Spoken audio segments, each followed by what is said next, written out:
Si vous invoquez votre Dieu en demandant la libération, l'illumination ou d'être délivré de votre situation actuelle, vous exprimez implicitement une insatisfaction envers ce qui a été créé. C'est comme si vous disiez « Je n'apprécie pas cela, alors, je vous en prie, éloignez-moi de cela ». À 4h30 du matin, je m'apprête à gravir la montagne derrière moi pour assister au lever du soleil. Voyons si je peux y parvenir en 40 minutes. Et voici la vallée d'où je viens, la vallée de Jurglan. Il m'a fallu exactement 40 minutes pour atteindre ce point. Maintenant, plongeons dans notre conversation. Les matins tôt dégagent une énergie apaisante. Le sujet que j'ai choisi aujourd'hui n'est pas quelque chose que je veux imposer. C'est plutôt quelque chose qui, selon moi, doit émerger de la conscience. Je veux communiquer non pas directement avec vous, mais avec l'essence même de la présence. C'est une connexion facilitée à travers nous, pour ainsi dire. Assis près de la rivière dans la vallée hier, profitant du beau soleil, j'ai réalisé que cela venait davantage comme un sentiment d'existence que comme une simple pensée. C'est pourquoi j'ai choisi d'explorer cela plus en profondeur. Beaucoup des peurs de l'humanité proviennent du domaine de la pensée, qui est déconnecté de la présence. Les pensées sont erratiques, passant constamment d'une idée à une autre, toujours en mouvement. Vous savez comment c'est. Au moment où vous vous réveillez, le tourbillon de pensées démarre. Tout au long de la journée, votre esprit oscille sans cesse entre passé et futur. Pourtant, dans l'état de présence totale, dans l'instant présent, la pensée cesse d'exister. Par conséquent, la peur ne peut pas exister non plus. La peur est une construction de la pensée, et j'espère que nous pouvons nous accorder là-dessus. Cette prise de conscience nous aidera à avancer. Maintenant, considérons notre désir de libération ou d'illumination. Ce désir naît de notre difficulté à être pleinement présent. Il émerge d'un inconfort avec l'existence, car nous manquons souvent des compétences nécessaires pour simplement être. Nous nous perdons dans nos esprits pensants, qui génèrent des peurs, et de ces peurs naît un désir de libération. Bien que ce désir puisse sembler noble, je ne peux m'empêcher de le voir comme un potentiel piège au final. Il y a beaucoup d'aspects à considérer, et je travaille dessus petit à petit. Alors, s'il vous plaît, ayez un peu de patience avec moi. Pourquoi cherchons-nous à nous libérer du cycle de la mort et de la renaissance? Pourquoi accordons-nous tant d'importance à ce que Bouddha a suggéré, à savoir que l'existence est souffrance? Même si je pense que ce n'est pas exactement ce qu'il voulait dire, cette idée est souvent interprétée de manière approximative, affirmant que toute vie implique de la souffrance et qu'il faut en échapper. Nous aspirons à sortir de ce cycle sans fin de naissance et de mort. Pourtant, dans l'instant présent, il n'y a ni temps ni espace, et les notions de toi et moi s'effacent dans la présence. Alors, qui voyage vers une destination ? Qui a besoin d'arriver quelque part? Ce sont encore une fois nos schémas mentaux qui créent l'illusion que ce moment, tel qu'il est insuffisant. Il est perçu comme imparfait. Nous nous disons que si nous nous investissons suffisamment dans des pratiques, découvrons les bonnes techniques ou explorons diverses traditions ou religions spirituelles, nous atteindrons enfin notre but dans un avenir lointain. Pourtant, il n'y a pas de destination à atteindre en dehors de la dynamique du temps et de l'espace. Cette idée est un autre piège. Elle implique que nous ne sommes que des êtres vivants dans le temps et l'espace. En vérité, le temps et l'espace existent dans l'essence même de la présence. La présence elle-même se trouve au-delà des limites du temps et de l'espace. Elle est éternelle, non pas au sens d'une durée prolongée, mais comme une présence totale. J'espère que ce que j'exprime est clair, et je partage cela avec sincérité. Un jour, quelqu'un m'a posé cette question. Faut-il cesser de chercher la vérité? C'est une interrogation légitime, et la réponse est à la fois oui et non. Cela dépend vraiment. Dans l'état de présence, il n'y a pas de volonté que vous imposiez à la réalité ou à l'existence.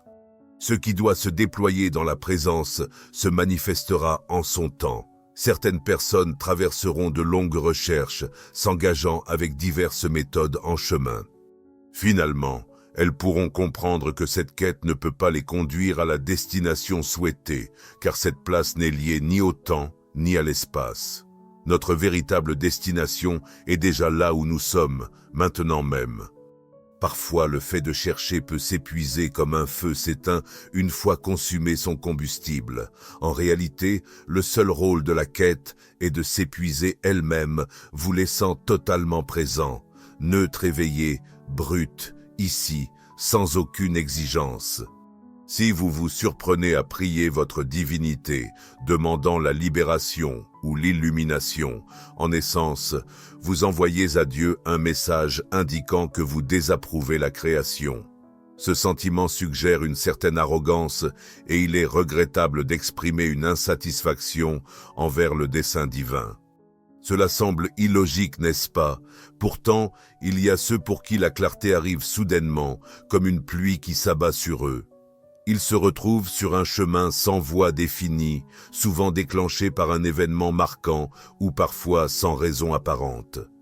Bien que la recherche puisse être bénéfique, beaucoup n'en ont peut-être pas besoin. Cette vidéo ne cherche pas à vous persuader d'abandonner votre quête, car cela pourrait simplement mener à une autre forme d'enfermement spirituel, une quête différente. Lorsque vous êtes pleinement présent à l'instant, tout existe tel quel. Si votre désir de changement naît d'un malaise face au présent, il devient un moyen d'évasion. C'est notre difficulté à accepter le présent qui nous pousse à imaginer des mondes alternatifs, des vies ou des existences célestes.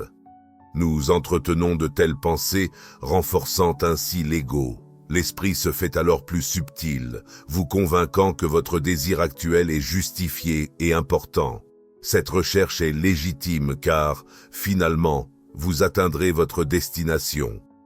Interrogez-vous sur votre propre chemin. Êtes-vous arrivé? Est-il possible d'y parvenir en suivant le plan de quelqu'un d'autre? Pouvez-vous y accéder simplement parce que Bouddha ou Jésus a dit quelque chose, ou parce que cela figure dans divers écrits?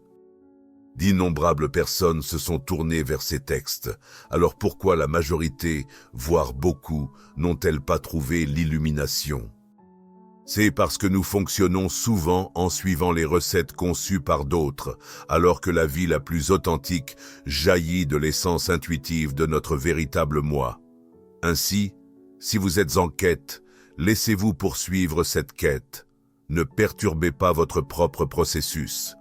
Ne forcez pas vos désirs sur la vie, que ce soit pour ralentir ou accélérer. Laissez simplement les expériences se dérouler comme elles le doivent, car il n'existe pas de force unique en vous capable de guider ou diriger votre parcours. Alors que j'observe le soleil se lever derrière les nuages, je pressens qu'une fois révélé pleinement, il sera intense plutôt que doux. La vie inclut la souffrance et la douleur, elle englobe tout. Si nous ne nous tournons pas vers l'intérieur et cessons de juger constamment, si nous arrêtons de classer nos expériences en plaisir, déplaisir, préférence, attirance et répulsion, nous risquons de rester enfermés dans ce cycle. La seule façon d'en sortir est de laisser les choses se dérouler et d'être pleinement présent avec elles. Cela concerne tout le monde, tous les êtres, pas seulement ceux qui sont éclairés ou proches de l'éveil. Nous avons tous la capacité et la force d'affronter ce qui se présente. C'est souvent une fois l'événement passé que nous commençons à réfléchir et à raconter nos expériences. Nous nous souvenons de ce que nous avons aimé, ce que nous avons détesté, ce qui était agréable mais terni par la pluie ou la maladie, et nous commençons à reproduire les voies de la société. De plus, nous sommes des êtres qui cherchent l'acceptation des autres. Par conséquent, nous nous ajustons souvent, de manière subtile et inconsciente, à de nombreuses idées. Pourtant, cela ne doit pas être une fatalité. Quand vous avez terminé un événement ou une tâche et que vous commencez à y repenser, vous pouvez simplement vous permettre d'observer les pensées qui surgissent pendant cette réflexion. Juste hier soir, un désir s'est éveillé en moi, me lever à 4 heures du matin, gravir cette montagne et aborder ce sujet. D'où vient cette impulsion? ai-je créé ce désir? Alors que j'étais assis près de la rivière, le dialogue que je partage avec vous est revenu avec une clarté et une intensité remarquables. L'ai-je convoqué? Ai-je consciemment choisi d'entretenir ces pensées? En effet, je me suis levé à 4 heures, mon réveil réglé, mais je me suis réveillé avant qu'il ne sonne. Comment cela s'est-il produit? Dois-je en revendiquer le mérite? Regardez, j'ai développé la capacité de me lever avant le réveil à chaque fois. On se précipite souvent pour revendiquer le mérite, mais on hésite à accepter la responsabilité. Pourtant, mérite et responsabilité sont essentiellement la même chose. Vous pouvez toujours faire un pas en arrière, observer et regarder la vie se dérouler. Vous pourriez être éveillé ou pas. Ce qui doit arriver arrivera. Laissez faire. Vous vous demandez peut-être « Que devrais-je faire ?» Le problème avec ces questions « Que devrais-je faire ?» Quelqu'un peut-il atteindre l'éveil?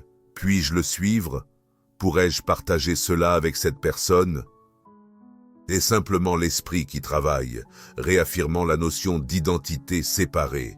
Comme je l'ai dit plus tôt, c'est la présence qui se connecte à la présence.